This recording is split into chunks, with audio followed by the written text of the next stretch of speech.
When I was lost out on the mountain, the wild bird moaned in the air. I missed that gal from North Carolina with the chestnut skin and coal black hair.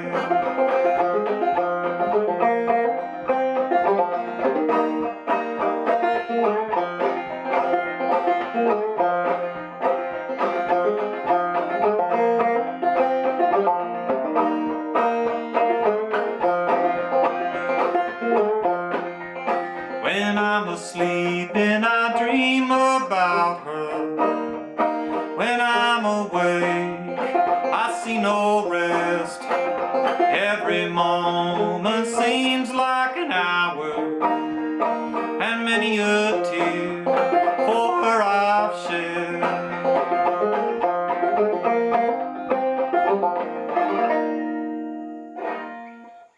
A little bit of East Virginia for us this morning, guys. I want to jump right into it. I had a lot of really fascinating mail. I went down to the post office this morning and was greeted with a heap of really great mail from a lot of different people. Some of our members over on the Patreon group, Banjo Heritage Commons, have been kind enough to send me some interesting mail.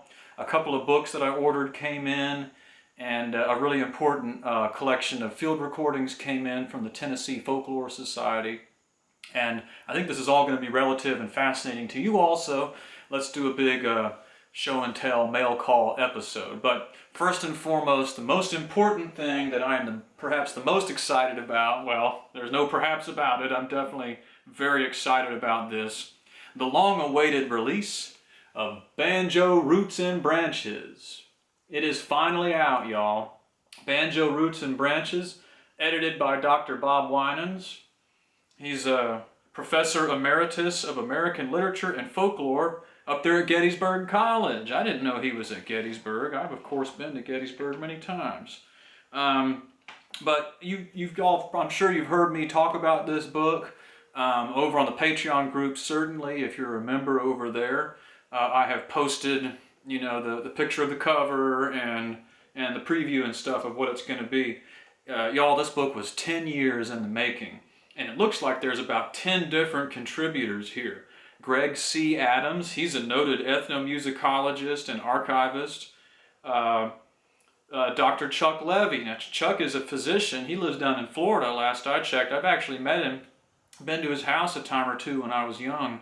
And besides being a good doctor and a good banjo player, Chuck is actually one of the first white Americans, as far as I know, who actually traveled over to Africa in the 90s or the early 2000s and was researching acontings and accounting players. And he was one of the first guys to bring that accounting back and introduce it to sort of the banjo mainstream. So a lot of us today, we talk about the accounting like it's a household name and instrument. And Chuck is a lot of the reason why we do that, because he actually went over there and brought some back. The late Shlomo Pesco, he's a banjo player and a really great banjo teacher.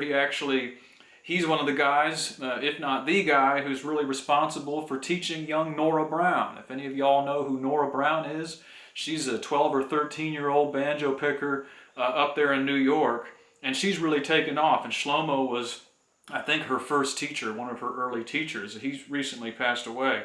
Pete Ross is a contributor to this. I like to talk about Pete Ross. I haven't actually met him yet, but Pete is a master luthier. He was one of the first white men to start making gourd banjos again. He learned directly from Scott Didlake.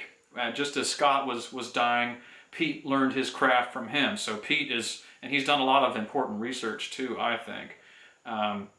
Tony Thomas, our very own Tony Thomas. Tony is a high-functioning contributor over on our Patreon group, Banjo Heritage Commons. I'm excited to read his contributions here. Bob Winans, of course. Bob did some pretty cutting-edge work back in the 70s. He's one of the first guys to start digging up those old minstrel banjo manuals, like the Briggs Manual and stuff, and start trying to actually pick like them.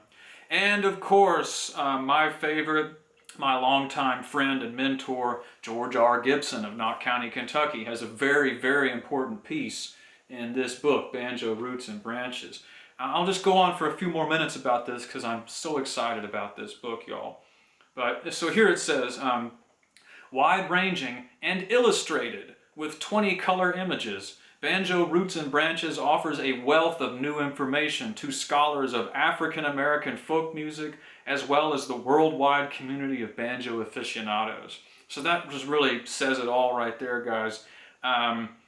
This is a really important book, just released this year, 2018.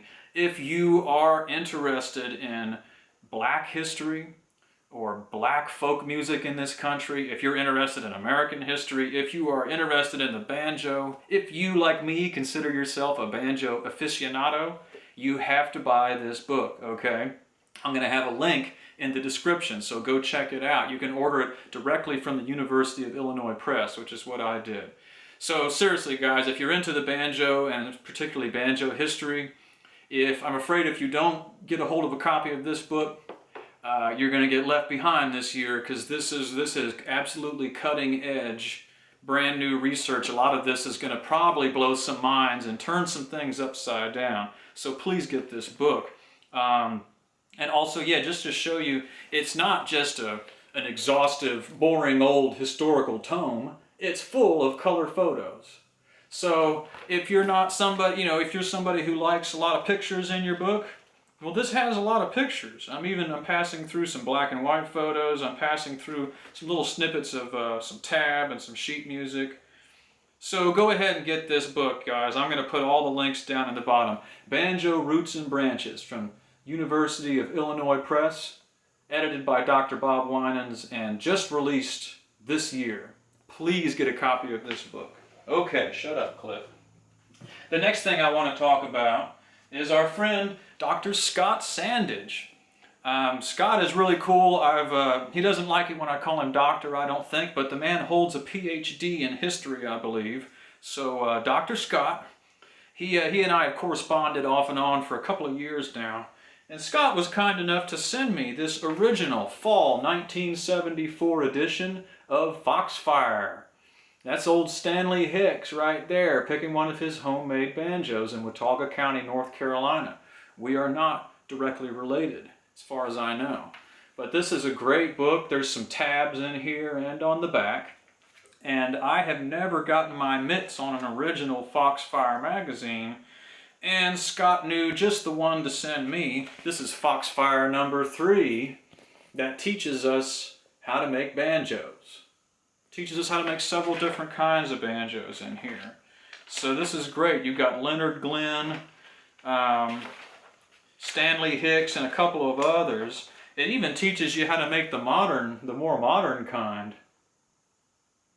So this is really cool. Thanks to Dr. Scott for sending that in. The other really cool thing that Scott did for us is he gave me a genuine Thomas Edison gold molded cylinder record. This old phonograph record. Now, it's in the original case, and there's actually a record in here. Pretty cool. You see it's a cylinder. I've never seen one of these things up close. This is really neat. If you look real close, you can see it's got little lines etched in it, and that's what the music is on. But, the most relevant thing to me that's really cool about it is on this record is my music. It's one of my recordings. Scott must have a phonograph recording machine, and he took one of my fancy uncompressed recordings of me playing Marching Through Georgia off a record, and he must have blared it into that big funnel pipe like you see, and made a recording of me. So that's my music on that cylinder record. That's pretty neat. I have no way of listening to it, but I guarantee you if I ever get around a phonograph machine, I'm damn sure going to pop it in, and we're gonna cut a rug listening to that.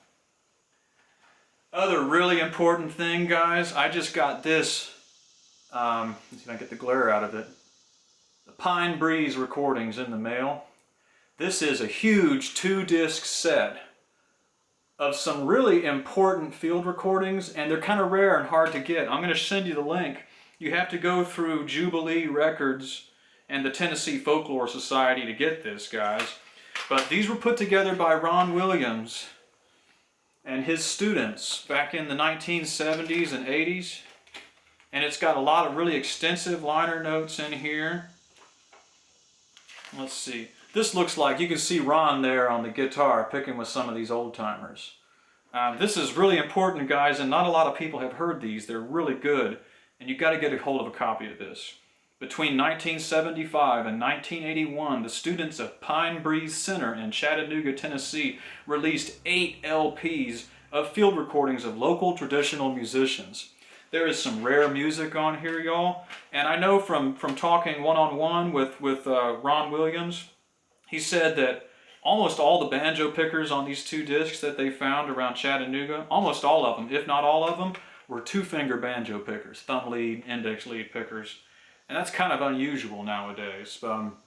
So if you can, guys, go down in the description and see how you can get yourself a copy of the Pine Breeze recordings. There are a ton of tracks on here. There's almost 60 tracks on here of some really rare, beautiful folk music from the East Tennessee, North Georgia mountains, I suppose. Okay, I got a couple more books, but I'm running out of time. I want to go into this. Our friend Katie down in Louisiana, she sent us this banjo. This really neat old vintage K plectrum banjo. It appears to be in really good shape. It's kind of neat, somebody already put a couple of eye bolts on the top and bottom so you can hang your strap. And this is a nice banjo. A lot of people who are into, you know, like the jug band music or ragtime, or if you're into Irish folk music, that's mostly all played on the 4-string plectrum banjo. So I'm going to do what I can here. I don't play a 4-string banjo really. I'm a 5-string picker. But I'm going to clean this up and get a tailpiece and a bridge and some strings on it and see how she plays. And I'm going to do my damnedest to get this in the hands of somebody